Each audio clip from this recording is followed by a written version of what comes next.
Atenção passageiros. Embarque imediato no Metrópole Turismo e Conexões. Está começando agora Metrópole Turismo e Conexões, a sua revista de bordo diária. Metrópole Turismo e Conexões, com Lara Kertz. Portão de embarque 101.3. Muito bom dia, pessoal. Estamos aqui começando mais uma semana de Metrópole Turismo. Vocês sabem que quando o cenário muda, significa dizer que o nosso programa não está ao vivo, nós estamos com o programa gravado. Tudo isso porque essa é uma semana muito especial, não só para quem é familiar, mas também para quem faz parte dessa família da Rádio Metrópole, para quem é admirador do trabalho desse homem fundamental na minha vida, que se chama Mário Kertész. No próximo dia 21, meu sogro completa 80 anos e nós estamos indo juntos viajar para encontrar os filhos, os netos, a família e comemorar junto com ele essa vida maravilhosa que ele tem e tudo que ele conseguiu conquistar ao longo de tudo isso. Então, essa semana eu e ele e Chico não estaremos aqui, mas os programas estão inéditos e todos gravados. Amanhã, inclusive, o nosso programa será ao vivo, porque será um programa especial, que será comandado pela nossa equipe de jornalismo aqui da rádio, mas nos outros dias a gente seguirá com pautas no mesmo padrão de qualidade, como sempre é, do nosso programa, mas sempre de maneira gravada até a sexta-feira. E na segunda da outra semana nós já estaremos aqui para o nosso programa ao vivo. Hoje nós vamos viajar para uma região da Espanha que eu tenho muita vontade de conhecer. Vocês sabem, amo viajar, adoro conhecer lugares novos. Já tive em algumas regiões da Espanha, mas a Galícia ainda não cheguei por lá. E aqui hoje comigo eu vou conversar com um brasileiro, com familiares galegos e residente hoje da região por 15 anos. Tiago Domingues, Tiziano Domingues, ele é guia de turismo profissional lá na região da Galícia e ele é um especialista nos roteiros do local e tem muita história e muito conteúdo para trazer para a gente, para convencer a gente a seguir nessa viagem. Antes de apresentá-lo e conversar com ele, quero deixar um beijo muito especial aqui para o meu grande amigo e parceiro, um pouquinho de cada lugar, que o Nery, que foi quem me presenteou com essa oportunidade de aprender e de conhecer Tiziano e conhecer um pouquinho mais sobre o que ele tem a dizer sobre a Galícia. Então, venha chegando, conecte aí no YouTube, o rádio também, e não saiam daí, porque se você é um galego, porque a comunidade de galegos na Bahia é muito grande, mas se você é somente uma pessoa que sonha em viajar e conhecer lugares diferentes, a aula vai começar e Tiziano vai contar para a gente um pouco do que ele tem a contribuir para despertar na gente mais vontade ainda de conhecer essa região da Espanha. Tiziano, um prazer enorme ter você aqui. Muito obrigada pela presença e vamos seguindo. Tudo bom, Lara? Tudo Antes de tudo, bom dia. Um prazer muito grande também estar aqui, tendo essa oportunidade de apresentar a Galícia, de apresentar a esse público baiano, esse público enorme da Rádio Metrópole. Eu também queria, antes de mais nada, agradecer a nosso amigo Quinho, Joaquim Nery, um pouquinho de cada lugar, enfim, uma pessoa fantástica, extremamente generosa e, sobretudo, um grande trotamundos também, um grande viajante. Também queria parabenizar a grande referência desse conglomerado comunicacional, que é Mário Kertész, né? Ele merece tudo de bom. Não conheço pessoalmente, mas eu tenho uma grande admiração por todo o legado dele como comunicador e como figura pública da Bahia, né? Inclusive lá na Espanha, eu costumo ver o Jornal da Metrópole diariamente com ele, com o Nardelli, com as meninas. Legal. Enfim. E como você já disse, né? Nós temos aqui então a oportunidade de apresentar essa região meio peculiar da Galícia, uma região um pouquinho isolada no noroeste galego, no noroeste da Espanha, porque quando se fala em Espanha, em geral, as pessoas pensam muito em Madrid, Barcelona, Andalucia, né, Sevilha, associa muito a Espanha às touradas, às paellas, às paisagens semidesérticas, né, à música flamenca. E na Galícia, assim como no resto do norte da Espanha, nós não temos quase nada disso. Na verdade, é uma outra Espanha, é a chamada Espanha Verde. É a Espanha que fica por cima dos picos de Europa, a Espanha da corniça cantábrica, a Espanha atlântica, não a Espanha mediterrânea. E a Galícia, ela tem muita conexão com a Bahia, por causa da grande imigração que houve aqui entre o final do século XIX e começo do século XX. Né? Tivemos algumas gerações de galegos que vieram para cá. Por quê? Eu tenho essa curiosidade. Eu quero até aproveitar aqui a oportunidade, deixar um super beijo para Dr. Alfredo Pinheiro, para Leonardo Pinheiro. Eles são proprietários do Fiesta Bahia Hotel, certo. do qual eu trabalhei durante 6 anos e tive a honra de conviver com eles nesses períodos. Então, e eles são galegos, e deixar aqui um beijo muito especial para essa família que me acolheu aí no meu início de carreira profissional. Então, eu tenho muito carinho, não só por eles pessoalmente, mas pela toda a história do Hotel Fiesta. Que legal. E assim, a comunidade galega em Salvador é muito grande. A gente tem o próprio Clube Espanhol, né? Exatamente. O Hospital Espanhol, que durante muito tempo também Uma referência. foi um hospital de referência que, segundo eu soube, foi fundado por essa comunidade galega. Sim, é isso? Sim. E até o próprio Cabaleiro de Santiago também. Temos também o Instituto Cervantes aqui na Bahia. Como é que começa, então, Lara, essa onda de migração dos galegos para cá? A Galícia, ela sofreu uma grande diáspora entre o final do século XIX e começo do século XX, por causa de uma grande crise econômica que aconteceu na região, justamente numa época de turbulência política na Espanha, porque a Espanha ela teve 2 fases republicanas, né? Uma fase entre 1873 e 1874, chamada Primeira República. Depois houve o restabelecimento da dinastia dos Bourbon.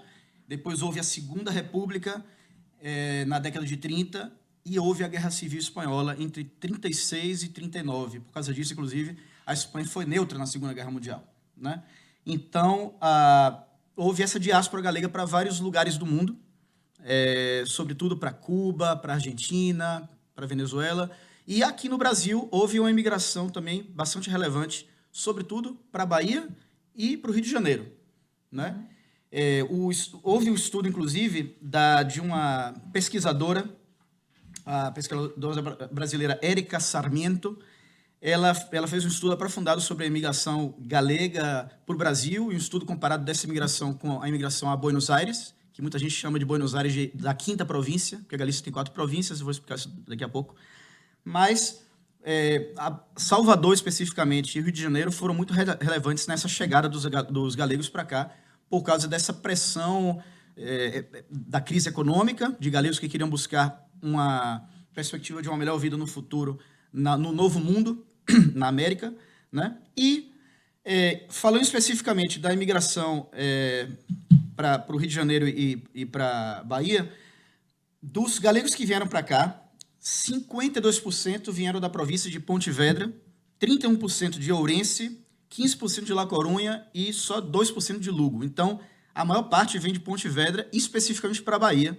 Aqui na Bahia, cerca de 95% dos espanhóis que vieram e se estabeleceram aqui na Bahia, uma população de aproximadamente 40 mil pessoas, entre os próprios espanhóis que vieram e os descendentes, né? E desses 40 mil, aproximadamente 95% vem da Galícia, e a grande maioria da província de Pontevedra. Então, por isso que existe essa conexão tão grande com a província de Pontevedra. Eu, inclusive, sou neto de galego, você pode ver pelo meu próprio sobrenome, né? Ticiano Domingues. Né? Meu saudoso avô, José Domingues Martínez, inesquecível. Ele veio para cá no finzinho da década de 20. Ele tinha só 9 anos de idade e... ou seja, veio um pouco antes da Guerra Civil Espanhola, né? E é uma coisa até um pouco anedótica, que meu avô, ele também ele frequentou esses círculos sociais dos espanhóis aqui na Bahia, né? Como você falou, até os últimos dias da vida dele, ele esteve sendo tratado na antiga Real Sociedade de Beneficência, no Hospital Espanhol, e ele foi um dos fundadores do Galícia. Ele foi um dos diretores do Galícia. Do time? Do time da Galícia, exatamente. Que, inclusive, os galegos ficam muito felizes, muito surpresos quando eles descobrem que aqui na Bahia existe um time chamado Galícia, né? Que eu, inclusive, conheço um dos diretores de lá, que foi presidente por muito tempo, não sei se ele está como presidente atualmente, Manolo Moinhos. Um abraço para Manolo. Inclusive, a gente se conheceu uma vez num avião indo para lá, e uma simpatia, eu conheço os filhos dele, inclusive. E meu avô, então, ele foi muito ativo nessa sociedade galega, mas depois, pouco a pouco, isso foi se perdendo ao longo do tempo. Né? A geração seguinte, né, meu pai, meu tio, eles acabaram não tendo essa conexão tão forte com a Galícia. Quem acabou resgatando isso fui eu, na década de já de 2000, no início da década de 2000, quando eu descobri que a Xunta de Galícia oferecia uma série de ajudas para descendentes de espanhol. Então, meu avô, ele até teve a chance de ir lá na Galícia de novo, totalmente financiado pela Xunta de Galícia, que é o governo regional da Galícia. E eu acabei também indo na esteira, eu acabei também indo conhecer a Galícia, graças a um programa que a Xunta de Galícia oferece para descendentes de galegos jovens irem conhecer a Galícia, e eu acabei me apaixonando completamente por lá. E quando eu estudava aqui na UFBA, que eu fiz Direito, depois eu acabei também fazendo jornalismo, fiz doutorado em Comunicação, eu acabei indo para a USC, fiz o intercâmbio lá, depois voltei, já estudando jornalismo. Eu passei em jornalismo aqui na UFBA, na Facom, mas consegui transferir o curso lá para a Universidade de Santiago de Compostela, para a USC, e consegui, então, ganhar uma subvenção do governo galego. Enfim, e aí surge a minha história de vida. Então, fazendo esse apanhado geral de como surgiu essa conexão entre Galícia e Brasil, é muito importante também a gente observar que, ao longo do tempo, o conhecimento que existe a respeito da Galícia é muito escasso. As pessoas ainda falam muito da Espanha, falam muito do Real Madrid, do Barcelona, de ir para Ibiza, mas quando a gente para e pensa na Galícia especificamente, o que se sabe sobre a Galícia? Muito pouco. As referências que nós temos atualmente sobre a Galícia se restringem à Estrela Galícia, aquela cerveja que até se consolidou aqui no Brasil, né? Eles têm uma fábrica aqui agora, se não me engano, no interior de São Paulo, né, que é uma referência lá na Galícia. Foi uma cerveja fundada em 1906, em La Coruña. Inclusive, uma coisa curiosa, eles têm até uma estrela que, assim como muitas outras estrelas de cervejas na Europa, é uma estrela que faz uma referência à comunidade judaica. É a estrela de Davi, se você observar, né? Inclusive, existe outra cerveja chamada Estrela na Espanha, Estrela Damm. Então, é uma coisa curiosa que existe todo um contexto histórico da cultura judaica de fazer cerveja. E, enfim, a Estrela Galícia acabou se consolidando como uma marca da própria Galícia no exterior. Eu já tive a oportunidade de tomar Estrela Galícia na Alemanha, na Itália, nos Estados Unidos e aqui no Brasil. Então, acabou se transformando numa marca muito grande. Inclusive, o Corinthians, o time de futebol aqui do Brasil, e alguns anos atrás, chegou a ser patrocinado pela Estrela Galícia. Mas aí as pessoas pensam, ok, Galícia, Estrela Galícia, o que é a Galícia? As pessoas não têm muitas referências sobre a Galícia. Muitas pessoas nem sabem que a capital da Galícia é Santiago de Compostela, que se transformou ao longo da história num dos maiores polos de peregrinação do catolicismo, né, junto a Roma e Jerusalém. É uma história também que eu vou tentar resumir daqui a pouquinho. Deixa um pouquinho aqui rapidinho. Tiziano Domingues, ele é guia de turismo da We Galícia, lá na Espanha. Isso. Para mais informações, info@wegalicia.com. E eu queria que você falasse um pouquinho, qual é a melhor forma de chegar até a Galícia? É via Lisboa ou via Madrid com Air Europa? Depende. Via Lisboa, existe a possibilidade de fazer uma conexão para Madrid ou para Porto. Então, você pode... Porque a TAP, a empresa aérea portuguesa, ela tem conexões diárias. Existem voos diários, atualmente, para a Europa. Então, pode ser mais rápido, dependendo da disponibilidade de cada um, ir pela TAP com voos para Porto ou para Madrid. Então, de Porto, você pode pegar um ônibus, um transfer para qualquer cidade galega, para Vigo, Santiago de Compostela, La Coruña, ou, por Madrid, você pode pegar um trem, o trem de alta velocidade, o chamado AVE, que desde 2021, agora é possível ir até a Galícia com trem de alta velocidade. É uma coisa que era um sonho antigo dos galegos, que finalmente se concretizou. Então, a viagem de trem entre Madrid e Santiago de Compostela, eu gosto mais dessa opção. Antes levava 8 horas. Sabe quanto é que leva agora? 3 horas e meia. Então, o trem é rapidão, super confortável. Então, as possibilidades, Salvador, Madrid, de trem para Galícia. Isso, pela TAP, né? Eu estou ainda na Air Europa. Air Europa, Salvador, Madrid. Em Madrid, pega um trem. Isso. Esse trem bala e chega em 3 horas e meia na Galícia. Exatamente. E pela Air Europa, existe também um voo para Vigo. Tá certo? A Air Europa tem um voo direto para o aeroporto de Peinador, que é um dos 3 aeroportos galegos, né? Tem o de Peinador, de Santiago de Compostela, e o de Alvedro, em La Coruña. Mas a Air Europa ela não tem conexão direta com Santiago. Tá. Então, se você quiser comprar o voo já completo, chegando na Galícia, a única opção atualmente é a Air Europa. Mas é o que eu falei, a Air Europa ela tem menos conexões por semana com a Galícia. Eu até soube que parece que a partir de junho eles vão passar até 3 voos semanais. Não é isso? Daqui. A gente conversou com Isso. Gonzalo Romero, amigo querido aqui da Aero Europa, nosso parceiro aqui certo. na Metrópole.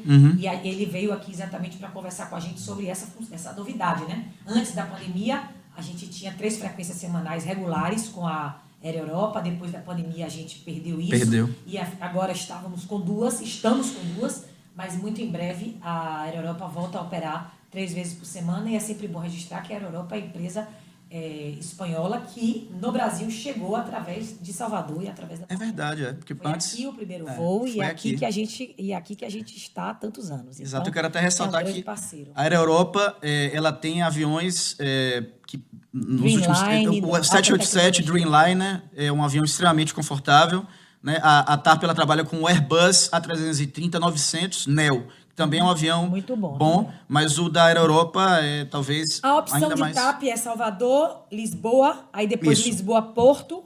Isso, ou Lisboa, Madrid. Ou né? Lisboa, Madrid, mas Exato. e para chegar Pegando na Galícia? trem. Pegando trem... Porque do Porto para Galícia é mais pertinho, né? É pertinho, só que não há... tem o trem Celta, o trem que liga Porto a Vigo, mas aí você tem que fazer uma troca para poder pegar o trem galego para ir para Santiago de Compostela e tal. É mais fácil, se for por Porto, pegar o ônibus. Tem 2 opções de ônibus. A Internorte, que é vinculada à Alsa, que é uma empresa espanhola de referência no mercado de ônibus, né? E tem a Flixbus. A Flixbus, que é uma empresa low cost alemã, que chegou à Península Ibérica e também tem várias frequências diárias de ônibus, saindo do próprio aeroporto do Porto, do Francisco Sá Carneiro, para diversas cidades galegas. Tiziano, dá para conhecer a Galícia toda de uma vez assim? Porque, por exemplo, tem muitos consultores de viagem que vêm aqui e falam para mim assim, Lara, Portugal é um país tão pequeno que em 15 dias você conhece o país inteiro, correndo de carro. A Galícia é o que você falou, é uma região diferente da Espanha, é uma região específica. Na Galícia, o que tem de mais especial e o que dá para conhecer em uma viagem de 10, 15 dias? Olha só, a Galícia, para nós termos uma referência até com o que a gente conhece aqui do Brasil, né? A Galícia, eu fiz esse mapinha aqui, não sei se tem como aproximar, mas ela tem o tamanho aproximado do estado de Alagoas. Se ela fosse um estado brasileiro, a Galícia seria o 3º menor estado brasileiro. Ela tem 28 mil quilômetros quadrados. Eu estou com ela aqui no mapa. Alagoas, por exemplo, tem 27 mil quilômetros quadrados, então ela tem o tamanho de Alagoas, mas eu vou te dar um dado agora que vai te surpreender. A Bahia, você sabe que a Bahia ela é maior do que a própria Espanha. A Bahia tem cerca de 550 mil quilômetros quadrados, a Espanha tem 505 mil. Ou seja, só a Bahia ela tem 17 vezes mais do que o tamanho da Galícia, ela tem o equivalente ao tamanho da Espanha mais 2 Galícias. É gigantesca, né? E nós sabemos que a Bahia tem o maior litoral do Brasil, 950 quilômetros. Mas, se eu te perguntasse aqui, qual é o tamanho da costa da Galícia? Olhando para esse mapa, que você vê que ele tem várias entrâncias e reentrâncias. Eu estou vendo aqui. Norte, ela é toda rodeada por mar, né? E essas entrâncias e reentrâncias são uma característica geológica específica da Galícia, chamadas rias, as rias galegas, as rias baixas, as rias altas e a Costa da Morte. Se a gente pudesse fazer uma tradução para o português, seria uma espécie de fiordes. Não dá para chamar de baía, porque as baías são côncavas, assim como a gente tem o recôncavo baiano, né, que é a segunda maior baía do mundo, mas lá nós temos esses fiordes, são braços de mar que entram no continente, só que não são como os fiordes noruegueses ou islandeses, porque eles são formados pelo degelo dos glaciares. As rias galegas, elas sempre têm no fundo delas um rio, né? Então, isso faz uma composição muito específica, geologicamente falando, essa mistura de água do rio com a água do mar, o encontro de 2 correntes marítimas, a Gulf Stream, que vem do México, e a corrente do norte, cria uma diversidade oceanográfica única, que faz com que a Galícia seja a maior produtora espanhola de mariscos, mas, sobretudo, vamos voltar para a questão da dimensão da costa da Galícia. Você está querendo dizer que a costa galega é maior do que a costa baiana? Vamos lá. Eu disse que a Bahia tem 950 quilômetros, sendo o estado com a maior costa brasileira. Quantos quilômetros você acha que tem a costa da Galícia? Tenho a menor ideia. Eu estou vendo que é imensa. Quase 1.500 quilômetros. Imagina. Para você ter uma ideia. E então, como é esse mar quentinho que nem o nosso? Não. O mar entre 16 e 17 graus. Às vezes, no dia muito quente de verão, você pode chegar a ter o mar a 20 graus. Entendeu? Inclusive, eu sou nadador, eu faço natação, sempre tem que nadar com neopreno. Como a Galícia tem uma costa muito grande, tem muita gente que pratica surf lá. A Galícia é uma grande referência espanhola na prática do surf. Lá no norte da Galícia, inclusive na zona de Ferrol, tem umas praias que elas acolhem algumas etapas de campeonatos mundiais de surf. A praia de Doninhos, né, uma referência de Baldovinho, né? Então, o mar de lá é geladinho, mas isso é questão de se acostumar. Com o tempo você se acostuma e isso não faz com que o passeio a uma praia galega seja ruim. É sempre deslumbrante, maravilhoso. Inclusive, você lembra que em 2007, o jornal The Guardian, ele elegeu Porto da Barra como a terceira melhor praia do mundo? Sim. Essa mesma pesquisa colocou como número 1, a melhor praia do mundo, uma praia galega. A praia de Rodas, nas Ilhas Cíes, que é uma ilha que fica na frente de Vigo. Então, para vocês terem ideia da qualidade das praias galegas, né, são praias de areia branca, praias muito pouco poluídas, parece que a Galícia tem dezenas de praias de bandeira azul. Então, quem quer fazer turismo de aventura, quem quer fazer turismo de sol e praia, pode encontrar na Galícia autênticos santuários naturais que são extremamente pouco divulgados. Né? Enfim, eu tenho tanta coisa para falar sobre a Galícia que, para a gente organizar um pouquinho as ideias, enfim, você mencionou a empresa que eu trabalho lá, né? O iGalícia. O I, na verdade, é um jogo de palavras com nós, o sentido de coletivo, mas que também é uma referência ao Walking Eating Galícia, que inclusive é o Instagram da empresa para quem quiser dar uma olhada. O Walking Eating Galícia é um sentido de que a empresa, o fundador da empresa, que é Davi Dom Lopes, o CEO da nossa empresa, ele foi um pioneiro. Ele foi o primeiro empresário a levar o conceito do free tour lá para a Galícia. Então, nós fazemos free tours nas principais cidades da Galícia, que é aquele tipo de tour que o cliente é quem decide quanto é que o guia vai receber por aquele trabalho, né? Então, temos free tours em Santiago de Compostela, em La Corunha, em Lugo, em Ourense, em Pontevedra, inclusive em Sarria e em Finisterre também, que são 2 pontos importantes do caminho de Santiago. Mas a Walking Eating Galícia, ela também faz uma série de tours personalizados. Nós temos um segmento na empresa chamado You Galícia, no sentido de que o cliente que quer um passeio mais personalizado, um grupo pequeno, ou até mesmo um tour individual, nós podemos levar um guia para fazer uma visita aos principais museus da Galícia, ou fazer uma rota enológica por zonas... Personalizar no interesse do passageiro. Exatamente. A gente monta o passeio de acordo com as necessidades do cliente. Então, é possível levar, por exemplo, para fazer a visita a uma das zonas de produção de vinho da Galícia. A Galícia é uma excelente produtora de vinhos da Galícia. Né? Existem 4 zonas de denominação de origem muito destacadas e de muito renome na Galícia. A mais conhecida é o Albarinho, a zona das Rias Baixas, a zona do Saunês. Mas nós também temos outras 3 denominações de origem importantes, que são a Ribeira Sacra, na zona dos Cânions do Sil, ou Canhones del Sil, a zona do Ribeiro, que é da cidade de Ribadavia, e a zona de Valdeorras. Tá certo? Então, essas são as 4 principais denominações de origem de vinho, porque quando se fala em vinho espanhol, a gente pensa logo em La Rioja. La Rioja. Não. A Galícia tem vinhos excelentes e muitos deles podem, tranquilamente, não devem nada à qualidade que um Rioja pode chegar a ter. E lá na Galícia, inclusive, existem algumas uvas que não são tão conhecidas aqui na América do Sul. Né? A própria uva Albarinho é uma uva muito comum, inclusive, no norte de Portugal também. Lá eles chamam Alvarinho. Mas também temos a uva Godelho, a uva Treixadura, a uva Mencia, a uva Tempranilho e várias outras variedades que não são tão difundidas aqui. Então, é também um destino de enoturismo. Muito, muito forte. Um destino de enoturismo muito forte. E a UI Galícia organiza rotas específicas. Nós, inclusive, os guias da empresa, somos 27 ao todo. Fizemos uma formação no fim do ano passado em enologia para poder levar os apreciadores da cultura gastronômica e enológica para esses lugares específicos, destinos vinícolas da Galícia. Muito bom. E a Galícia também é um grande polo gastronômico. Como eu falei para você aquela hora, a Galícia, esse dado também é impressionante. 90% de todo o marisco produzido na Espanha vem da Galícia. Porque a Galícia, como eu falei, ela tem uma diversidade climatobotânica e oceanográfica muito peculiar por causa desse encontro de correntes. Da corrente Gulf Stream, que vem do México, com a corrente do Norte, justamente naquela esquina da Península Ibérica. Né? Nós estamos justamente na zona em que nós temos o ponto mais a norte e o ponto mais a oeste da Espanha, o Cabo Finisterre e o Cabo Estaca de Bares. Então, isso faz com que a Galícia seja uma esquina. Então, justamente aí acontece um encontro de correntes marítimas com aquela água dos rios que saem das ilhas galegas. Então, é água doce misturando com águas quentes e frias. Isso cria uma variedade de mariscos impressionante. Então, existem mariscos lá que não são muito conhecidos aqui no Brasil.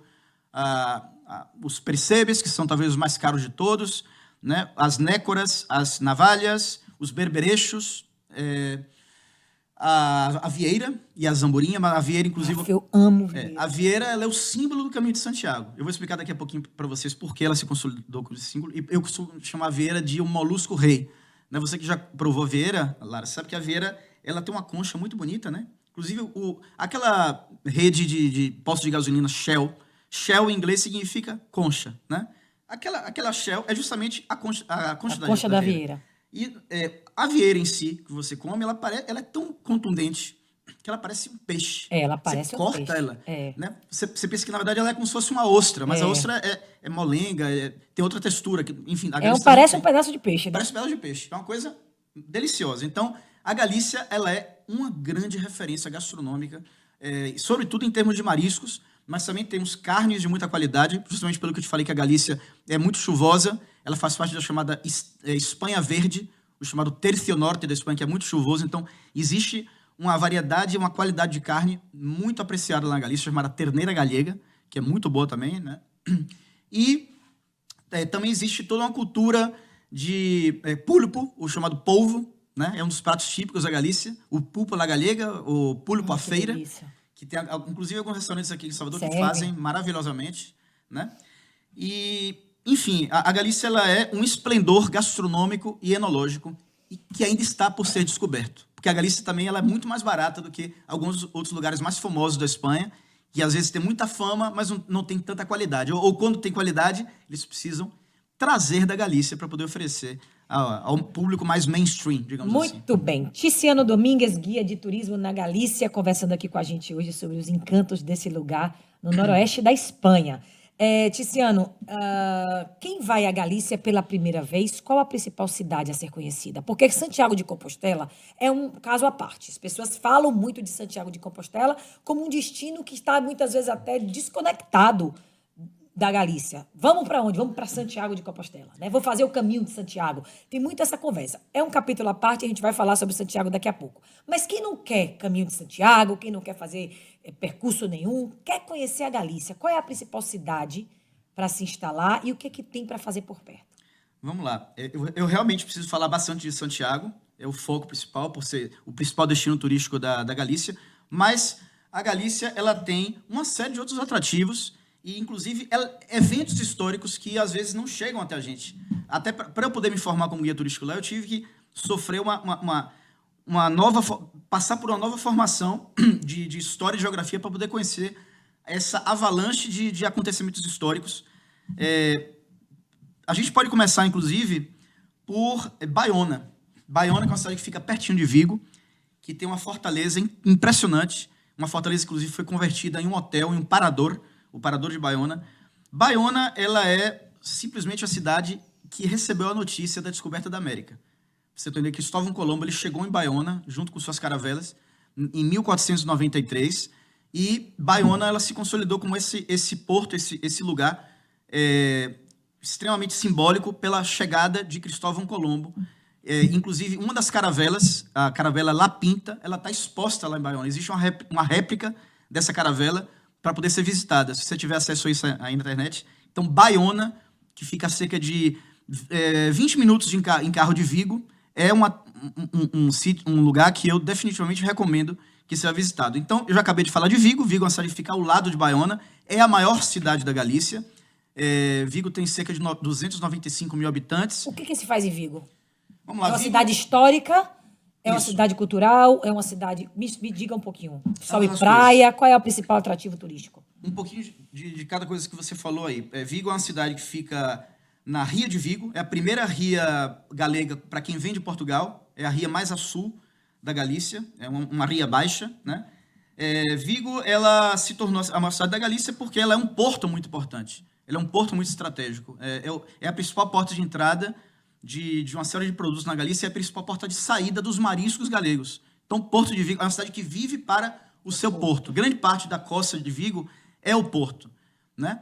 Só que existe também uma praia muito bonita em Vigo. Quando você sai da zona do Porto, a praia de Samil é uma praia muito bonita, uma praia que tem cerca de 3 km de extensão, toda de areia branca. E ela fica de cara para aquela ilha que eu te falei, onde fica a praia mais bonita do mundo, segundo The Guardian, em 2007. Existem ferryboats diários, em vários horários do dia, que conectam Vigo às Ilhas Cíes. É um autêntico santuário natural. As Ilhas Cíes, elas fazem parte do Parque Nacional das Ilhas Atlânticas. É um parque nacional que engloba outros... Parque Nacional Marítimo Terrestre das Ilhas Atlânticas. Ele é composto por 4 pequenos arquipélagos, né? Tem as Ilhas Cíes, um pouquinho mais a norte as Ilhas Ons, um pouco mais a norte uma ilhazinha isolada chamada Sálvora, e tem uma outra ilha dentro da Ria de Arosa chamada Isla de Cortegada. Mas, sobretudo, as Ilhas Cíes eu considero, para uma pessoa que vai lá e tem pouco tempo, as Ilhas Cíes são um destino dos mais prestigiosos e mais bonitos. É uma coisa impressionante as Ilhas Cíes. E para ir às Ilhas Cíes, necessariamente é necessário ir a Vigo ou Baiona. Tanto de Vigo quanto de Baiona, existem ferryboats conectando, na verdade, catamarãs, são pequenos catamarãs, que conectam uma e outra às Ilhas Cíes. Então, esse, para mim, é um destino, essa zona de Vigo, Baiona e Islas Cíes, é um que colocam como highlight. A sede da agência está onde?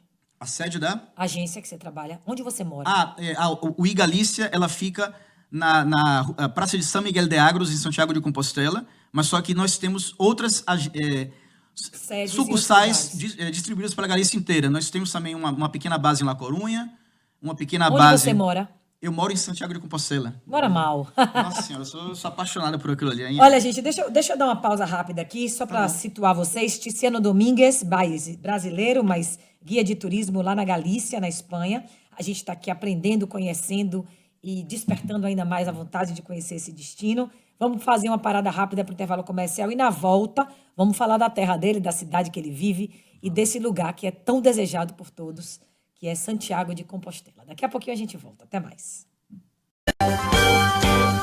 O Metrópole Turismo e Conexões volta já. Não perca seu lugar nesse voo.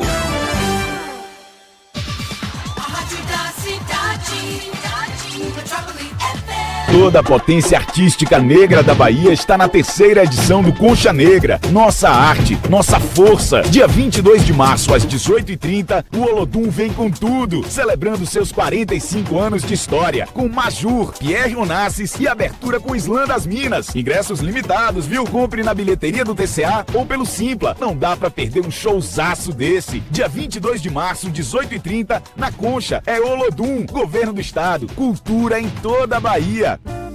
Papo aberto com a Neoenergia Coelba. Hoje vamos esclarecer a dúvida de Márcia, de Salvador. Oi, por favor, posso mudar a data do pagamento da minha conta de luz? Pode sim, Márcia. Você tem direito a escolher uma das 6 datas de vencimento da sua fatura. Basta pedir ao nosso atendimento. E não esqueça de manter seus dados atualizados na Neoenergia Coelba. Ótimo, pode deixar. Até o próximo Papo Aberto com a Neoenergia Coelba. Praias paradisíacas, belezas naturais, gastronomia irresistível, aventuras de tirar o fôlego e... Eu mesmo, Rei, estarei aqui pronto para te levar nos melhores lugares da Praia do Forte com o meu tuk-tuk. Está esperando o quê? Vem aproveitar esse verão. Tem eu aqui também, o Souza, o melhor bolinho de peixe do mundo. Água de coco com simpatia é aqui no Nantes. Litinho tá aqui para mostrar as melhores ondas para vocês. Praia do Forte tem de tudo e os maiores especialistas de verão do mundo esperando por você. Venha!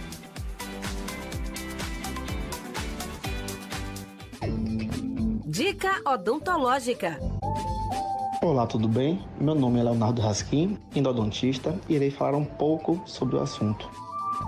Hoje em dia, o tratamento de canal evoluiu bastante, onde dispomos de vários equipamentos e materiais de alta tecnologia, podendo oferecer um melhor tratamento de alta qualidade, com menos dor e segurança.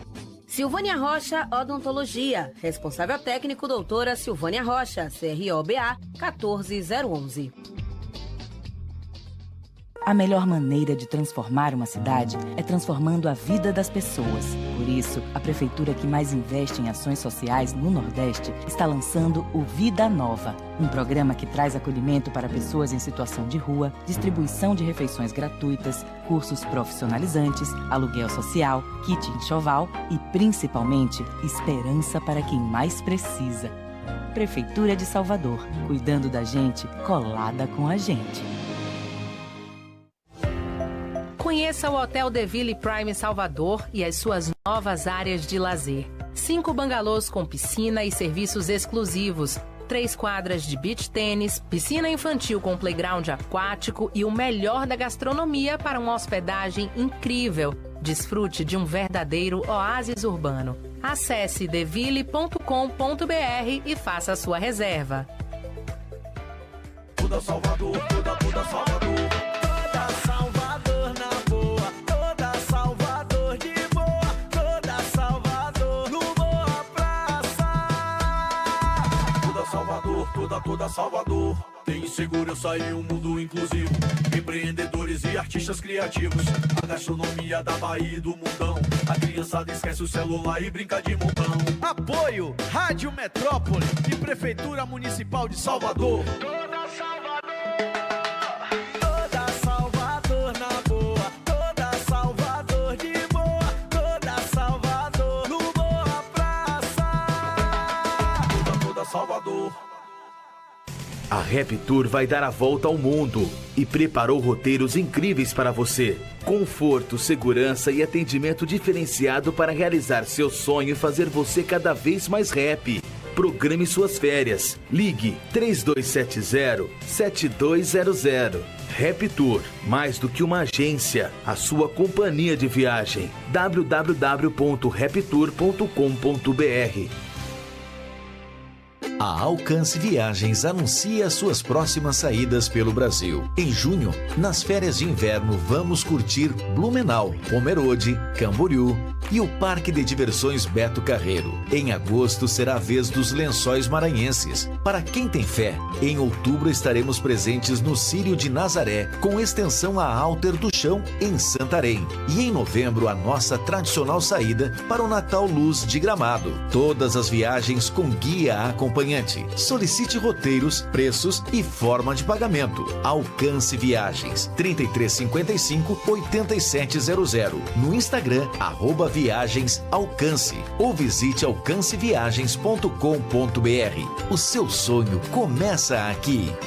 Qualifique-se e ingresse com facilidade no mercado de trabalho. O Senac está com matrículas abertas para diversos cursos técnicos como enfermagem, estética ou massoterapia, técnico em programação de jogos digitais, recursos humanos ou segurança do trabalho. Escolha e matricule-se já com parcelamento em até 24 vezes sem juros, sem comprometer o limite do seu cartão de crédito. Informações: www.ba.senac.br/técnicos.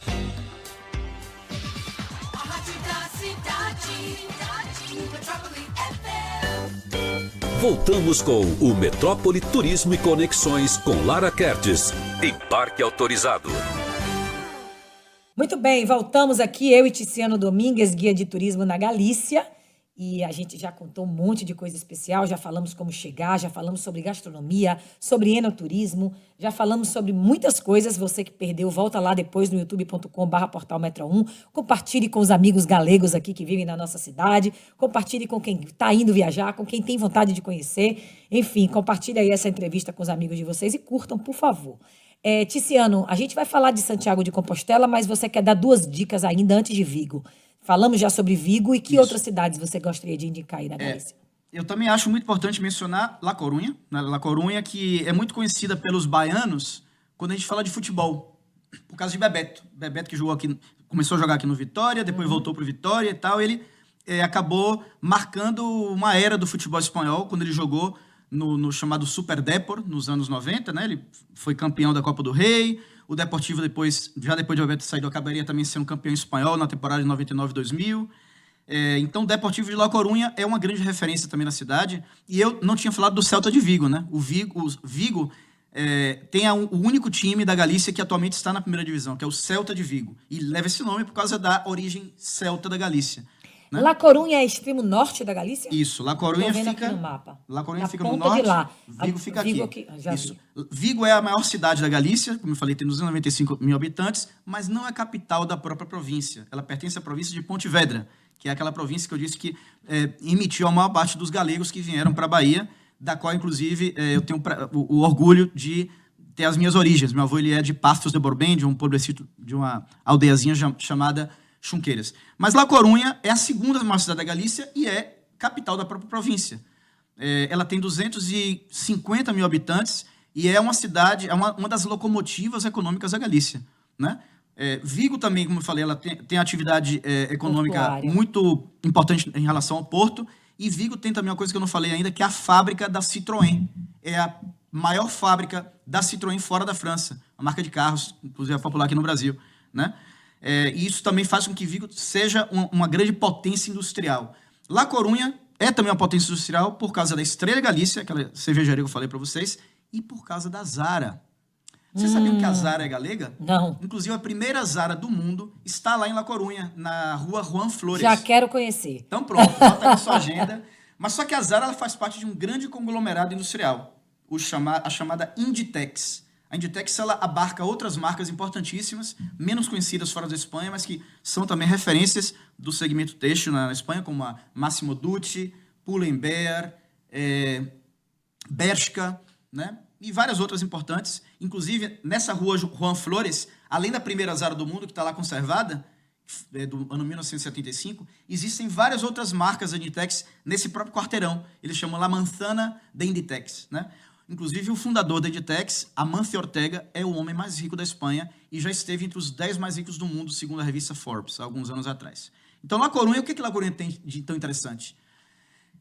La Coruña, ela tem o farol romano mais antigo do mundo em funcionamento, a Torre de Hércules. Estou vendo aqui. Que, inclusive, foi declarada Patrimônio da Humanidade pela Unesco em 2009. Então, é uma visita imprescindível, é um lugar lindo. Subir a Torre de Hércules, as vistas que você tem lá de cima da Enseada de La Coruña são absolutamente deslumbrantes. E, na minha modesta opinião, La Coruña é uma das cidades com a orla mais bonita da Espanha, comparável talvez a San Sebastián, no País Basco, a Barceloneta, em Barcelona, enfim, o passeio marítimo de Barceloneta e de Bogatel, né? E eu acho La Coruña uma grande esquecida. É uma cidade linda, é uma cidade que tem uma gastronomia maravilhosa, é uma cidade elegante, é uma cidade muito bem estruturada e que eu também considero um must-go da Galícia. Must-go, é necessário ir. Além de La Coruña e Vigo, eu também recomendo muito que as pessoas descubram o chamado turismo termal.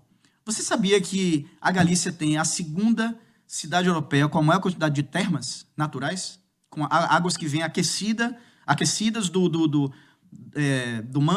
manto magmático e chegam à Terra com cerca de 68 graus de temperatura. Uau. Essa cidade se chama Ourense. É uma das capitais provinciais da Galícia, né? A Galícia, como eu falei antes, ela tem 4 províncias. E Ourense é também um destino termal muito recomendável, né? Existem spas de muito luxo lá também, mas também existem algumas termas que você só precisa pagar €5,50 para entrar. São chamadas Termas de Outariz, tá certo? É uma cidade que é chamada Cidade das Burgas. Ourense é a terceira maior cidade da Galícia, é maior até do que a própria Santiago de Compostela, ela tem 108 mil habitantes. E é muito famosa também porque por Ourense passa o Rio Minho. Está mais perto de Vigo. Isso, fica no sul, no sudeste da Galícia. E não é na costa. A Ourense é a única província galega que não está banhada pelo mar. Mas nem por isso é menos interessante, porque eu estou falando, o Rio Minho, que é o rio mais caudaloso da Galícia, o 5º maior rio da Península Ibérica, corta Ourense. Então, Ourense, além das termas, ela tem umas pontes muito bonitas. Ela tem uma ponte de mais de 2.000 anos, a chamada Ponte Romana. Né? Agora, antes de chegar em Santiago, vamos lá. Eu vou fazer uma viagem para Galícia, tá? Uhum. Eu vou conhecer Vigo, eu vou conhecer La Coruña, eu vou conhecer Ourense. E eu vou conhecer Santiago de Compostela. Isso. Eu preciso para conhecer esses 4 estados da Galícia, essas 4 províncias, eu preciso de quantos dias, meu bem? Olha, quanto mais tempo você puder... Mas o mínimo necessário... O mínimo, eu diria 5 dias. Ah, beleza. 4, e como é que 5 vai dias. de uma cidade para outra? Entre Vigo, Santiago de Compostela e La Coruña, Existe um trem, o chamado Santiago de R-Atlântico. Compostela está no meio, né? Isso. Entre uma coisa e outra. Existe o chamado R-Atlântico dos trens galegos. A Galícia, há de se dizer que a Galícia ela não é tão bem servida por trens como outras comunidades da Espanha. Em Madrid, por exemplo, você pega um trem para qualquer lugar, só para Toledo, para Segóvia, para Ávila, para tudo quanto é canto de trem. Na Galícia, essas principais cidades são bem atendidas por trens. Tem uma rede, uma frequência diária de trens, inclusive de boa velocidade, alguns trens que chegam a 250 km por hora. E existe também a conexão entre Santiago e Ourense, é um T, né?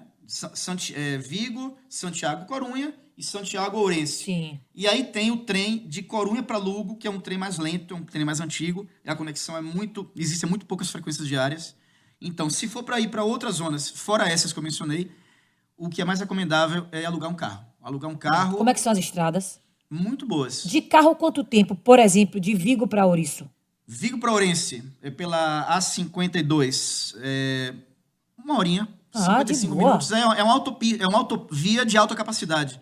Então a recomendação chegou via Vigo, faz Ourense. Faz Ourense. Ourense, Santiago. Aí Ourense, Santiago, isso. E de Ourense para Santiago? Existe de carro também. A P53 é uma Mas pode ser de carro?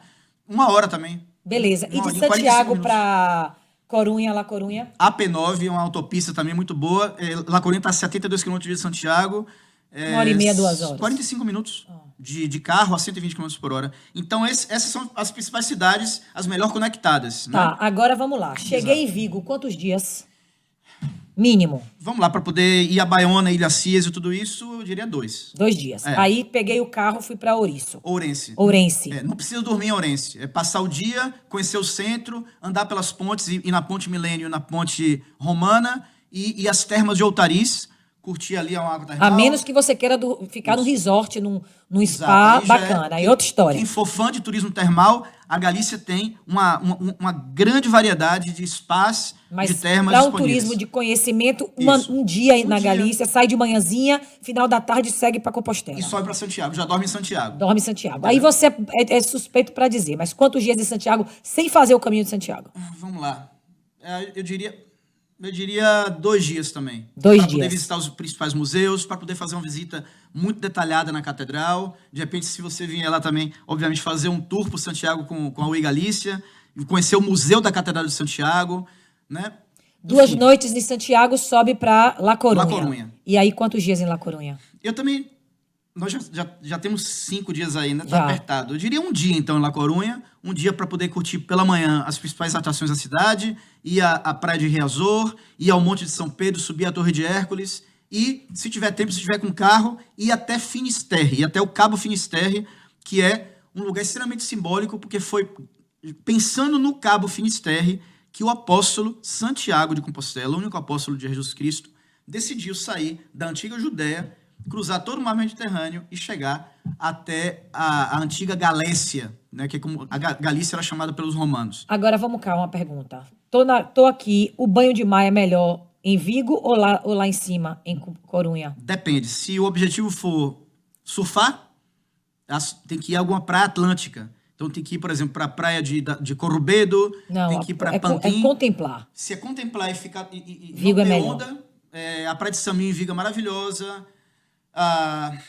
A praia de Sanxenxo ou Grove, perto de Pontevedra, também são maravilhosas. Enfim, em uma costa de 1.500 quilômetros, tem tanta opção. Minha praia favorita da Galícia se chama Carnota. A maior praia da Galícia, ela tem 7 quilômetros, fica mais ou menos 1h15 de Santiago de Compostela. É uma praia paradisíaca e em alguns momentos ela até me lembra um pouco o Rio de Janeiro, que é uma praia enorme. Procurei no Google, Praia de Carnota. É uma praia toda de areia, ela tem um rio que chega no meio dela, então você pode até nadar um pouquinho no rio também. E no fundo dela tem uma cadeia de montanhas. Ela já pertence à chamada Costa da Morte, entendeu? E do lado, a 15 minutos dessa praia, existe uma cachoeira, a maior catarata, a única cachoeira da Europa que cai diretamente no mar em forma de cachoeira. Cascada de Ézaro. Bota aí, Ézaro com Z. Cascata de Ézaro. É um lugar que, simplesmente, eu considero... É impossível ir lá e deixar de visitar um lugar como esse. Até lembro um pouco as cartas de Foz do Iguaçu, em menor escala. mas é um lugar maravilhoso. Então, dá para fazer isso tudo em um dia. Você sai de La Coruña, passa amanhã em La Coruña, vai até o Cabo Finisterre, que é o ponto mais ocidental da Espanha, vai até a Cascada de Ézaro e vê o pôr do sol na Praia de Carnota. Agora vamos lá. Precisamos chegar ao fim do programa, mas ainda temos que falar sobre o seu lugar no mundo, que é Santiago de Compostela. Fale para mim sobre essa coisa, dessa caminho de Santiago, porque todo mundo tem que fazer o caminho de Santiago antes de morrer. Vamos lá. Por que surgiu o caminho de Santiago? Porque Santiago de Compostela, ele foi com seus 2 assistentes, Teodoro e Antanásio, até Finisterre. Ele não foi até Santiago, é importante dizer isso. Ele está enterrado em Santiago, mas ele foi até Finisterre para poder cumprir o último desejo de Jesus Cristo quando ele esteve reunido com seus 12 apóstolos, que foi levar a minha palavra até o fim do mundo. O que significa Finisterre? Fim da terra, em latim. Então ele foi até Finisterre para poder cumprir esse desejo de Jesus Cristo. Uma vez chegado lá, ele voltou à Judéia e acabou sendo morto pelas tropas de Herodes, pelos romanos, né, porque eles eram contra o cristianismo. Eles então mataram e decapitaram Santiago de Compostela.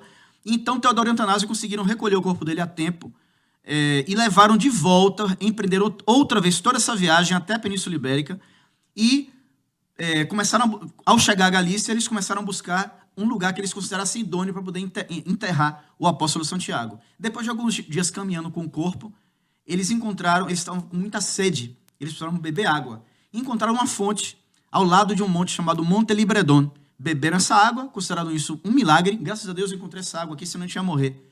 E então decidiram enterrar o apóstolo no alto desse monte, o Monte Libredon. Essa tumba ficou preservada por vários séculos, até que, inclusive, Teodoro e Antanásio acabaram se enterrando nessa mesma tumba. E no século IX, aproximadamente no ano de 820, um ermitão que estava passando pertinho dali, ele começou a ver umas estrelas no céu. Ele seguiu essas estrelas e encontrou, ele ouviu de um anjo, o anjo Gabriel, de que no lugar que as estrelas indicavam, ele ia encontrar a tumba do apóstolo Santiago, feita em mármore branco. Então ele escavou, encontrou aí a tumba do apóstolo, e essa notícia correu rapidamente pela Península Ibérica. Nessa época da história, a Galícia pertencia ao reino de Astúrias, Leão e Galícia. Então o rei Alfonso II El Casto decidiu ir pessoalmente até essa tumba para poder verificar que ali estava o corpo do apóstolo. Uma vez verificado isso, ele construiu ali uma igrejinha. Essa igrejinha, ao longo do tempo, começou a receber a visita de peregrinos do mundo inteiro. E, obviamente, ela acabou necessitando ser ampliada até virar a catedral magnífica que nós temos hoje em Santiago. A cidade de Santiago, ela cresceu ao redor desse templo católico, ao redor desse templo, dessa grande catedral, e acabou dando origem, então, a essa cidade que é, como eu falei para você no início, um dos 3 principais polos de peregrinação do mundo, junto a Roma e Jerusalém. Então, o Caminho de Santiago surgiu por causa deste rei que foi de Oviedo até Santiago de Compostela, percorrendo o chamado Caminho Primitivo.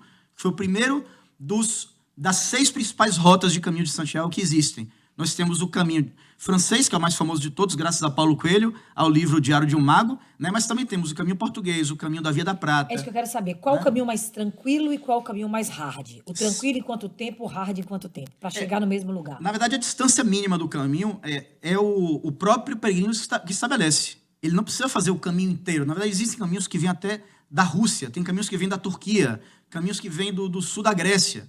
Mas o mínimo que a catedral estabelece para poder dar um certificado ao peregrino, a chamada Compostela, é 100 quilômetros a pé ou 200 quilômetros em bicicleta ou a cavalo. Então, uma vez que o peregrino consegue provar para a igreja que ele percorreu esses 100 quilômetros mínimos, ele pega o chamado passaporte do peregrino, ele tem que carimbar isso 2 vezes ao dia para poder mostrar qual foi o itinerário que ele fez, para que a igreja possa reconhecer qual dos caminhos estabelecidos ele percorreu. Mas então, ele tem que caminhar no mínimo 100 quilômetros. No mínimo 100 quilômetros ou 200 de bicicleta ou a cavalo. Ainda dá para fazer a cavalo, imagine. Mas aí você perguntou qual é o mais hard. Mas quem não quer caminhar nada consegue conhecer. Sim, sem dúvida. Mas só para responder a sua pergunta, qual é o mais hard? Qual é o mais bem estruturado? O mais bem estruturado, sem dúvida, é o francês, que é o mais popular de todos. Então, como dezenas... Para vocês terem uma ideia, ano passado foram 450 mil Compostelas emitidas. Foi um ano que bateu o recorde histórico. Dessas 450 mil, cerca de 80% são do caminho francês. Então, o caminho francês ele recebe uma quantidade... Está logo em cima ali. Exatamente. Entendeu? Quantos descomunal de dias esse pessoas. caminho? Entre 4 e 5 dias, depende do ritmo de cada um. Se você fizer entre 20 e 25 E a quilômetros ao dia... infraestrutura de parada é sensacional. Muito albergue, muito restaurante. Inclusive, a UI Galícia também, uma das nossas especialidades é fazer acompanhamento do Caminho de Santiago. Quem não queira fazer o caminho sozinho inteiro, tenha medo de se meter no meio do mato. Nós também fazemos acompanhamento. Eu sou guia habilitado para poder também fazer acompanhamento do caminho. Mas é muito importante frisar que não tem por que ter medo. Dá para a pessoa fazer o caminho sem nenhum problema, porque na Galícia quase não existe delinquência. Você pode andar 2, 3 horas da manhã pelo meio da rua, pelo meio do mato, e muito dificilmente vai acontecer alguma coisa ruim com você. Isso não tem preço, né? Isso não tem preço. Ô, Tiziano, para a gente encerrar, eu achei que foi sensacional. Eu queria que muitas entrevistas fossem didáticas e concisas, assim, para passar informação como essa. Obrigado. O que se come? É a paella também a comida mais popular da Galícia? Não, ou tem algo... A paella ela é típica de Valência, né? Sim, eu sei, mas a Espanha inteira se come paella. Foi com uma feijoada aqui. Eu lembrei da paella porque você falou que o marisco galego ele é o melhor da Espanha. Exato. Então... Na verdade, na Galícia surgiu uma adaptação da paella valenciana. A paella valenciana tradicional ela é feita com feijão branco e carne de coelho e legumes. Então, lá na Galícia surgiu a chamada paella marineira, que se faz com mariscos. Então, bota camarão, bota langostino, tem gente que bota pedaços de polvo. Enfim, existe também o chamado arroz de bogavante. Bogavante é um tipo de lagosta típico da Galícia. É outra maravilha da gastronomia galega. Mas se você me perguntar quais são os pratos típicos da Galícia, eu diria o pulpa-feira, o polvo a galega, né, sobretudo. O cozido galego. Existe muita cultura de comer carne de porco lá também. Em toda a Espanha, né? O jamón ibérico, né? O jamón de Extremadura, de pata negra. É muito, muito comum lá também, né?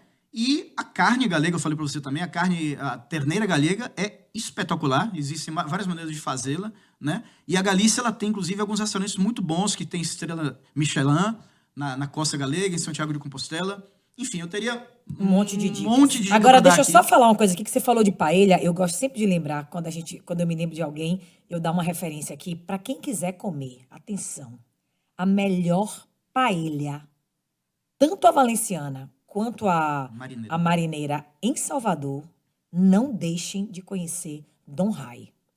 719-9977-6561. Ele é espanhol e ele não tem restaurante. Ele entrega na sua casa. A paella dele eu não comi nem na Espanha, eu não conheço a Galícia, tá? Eu conheço Barcelona, conheço Madrid, eu conheço Valência, não comi a valenciana, mas eu nunca comi uma paella igual a de Dom Rai. Teve uma época, inclusive, que ele estava fazendo para vender, assim, a porção congelada. Eu ficava com isso no meu freezer. A pandemia mesmo, eu fiquei abastecida de paella de Dom Rai. Mas ele faz na paelleira para servir em casa, para evento. Eu fiquei até com vontade. Tô com água Você na falou boca. isso para mim aqui agora na hora do almoço. Meu amigo, Você tá em Salvador até semana que vem. Não, vai ter que ligar para pedir. Ele não entrega, ele faz em casa. Ele não tem restaurante. Antes de fechar, tem outro prato também fundamental que a gente não pode esquecer, que é a tortilha. Sim, você perguntou. Delícia. E lá na Galícia existem vários lugares. Em Betanzos é onde se faz a melhor tortilha, mas lá perto de Santiago também tem um lugar que se algum dia alguém vier fazer um tour lá com a gente, vier me conhecer lá, eu vou levar vocês para comerem a tortilha na Casa das Tortilhas de Cacheiras. Para mim, é a melhor tortilha do mundo. Eu nunca vi ninguém uma tortilha que se desmancha. Você pode fazer ela com que... É tipo aqueles restaurantes que você escolhe os ingredientes. Você pode botar a tortilha com queijo, com cebola, com alho, com jamón serrano. Agora, para fechar mesmo, eu vou te botar numa saia justa. Opa! Em Salvador, onde se come a melhor comida espanhola? Olha, outro dia, eu fui lá no Clube Espanhol, no restaurante do Clube Espanhol, que eu esqueci o nome agora. Fica ali. Nunca fui. Rapaz, eu comi um pulpo lá. Eu fui até com meu amigo Raimundo e com o Venceslau, lá do Clube Espanhol. Foi um prazer estar com eles lá, com o meu tio Ângelo também. A gente teve um almoço maravilhoso, com o Adriano também, grandes amigos. Eu comi um pulpo à la galega lá que me surpreendeu. Porque eu já tinha comido pulpo aqui outras vezes e era sempre meio duro. Eles não encontravam o ponto exato. O ponto do polvo é muito difícil. É muito difícil. E eu comi e foi... De verdade, na mosca também. Foi espetacular. Então, eu esqueci o nome. O restaurante do Hospital Espanhol, do Clube Espanhol. Eu gostei. É aberto ao público, muito sim? Muito mesmo. Eu acho que sim. Ou só para sócios? Eu acho que é aberto ao público, sim. Eu vou pro restaurante. Tá. Eu mesmo não sou sócio, eu pude entrar lá sem nenhum problema esse dia. Então... Bacana. Pois bem, eu quero muito agradecer a você pelo carinho dessa visita aqui. Sempre que voltar, os caminhos da metrópole estão abertos para que a gente possa conversar sobre esse seu lugar aí de escolha na vida. E é tão bacana a gente poder buscar as nossas origens e encontrar, né, uma condição de vida nela. Então, muito legal essa sua trajetória aí. Eu costumo dizer às pessoas que eu sou brasileiro, porque eu tenho muito orgulho, sou muito feliz de ser galego, mas eu nunca vou dar as costas às minhas origens. Eu sou um autêntico apaixonado pela Bahia também, e sempre que eu posso também eu divulgo tudo relativo à nossa gastronomia, a nossas tradições lá na Espanha. Muito bom. Olha, eu vou ficando por aqui. Amanhã tem mais Metrópole Turismo. Lembrando que essa semana nós estamos com a programação gravada, mas amanhã, excepcionalmente, o nosso programa será ao vivo. Mas não se esqueçam, todos os programas estão gravados, mas são inéditos. Não percam. Um beijo, Deus abençoe e até a próxima. Tchau, tchau. Você ouviu Metrópole Turismo e Conexões. Até o próximo voo.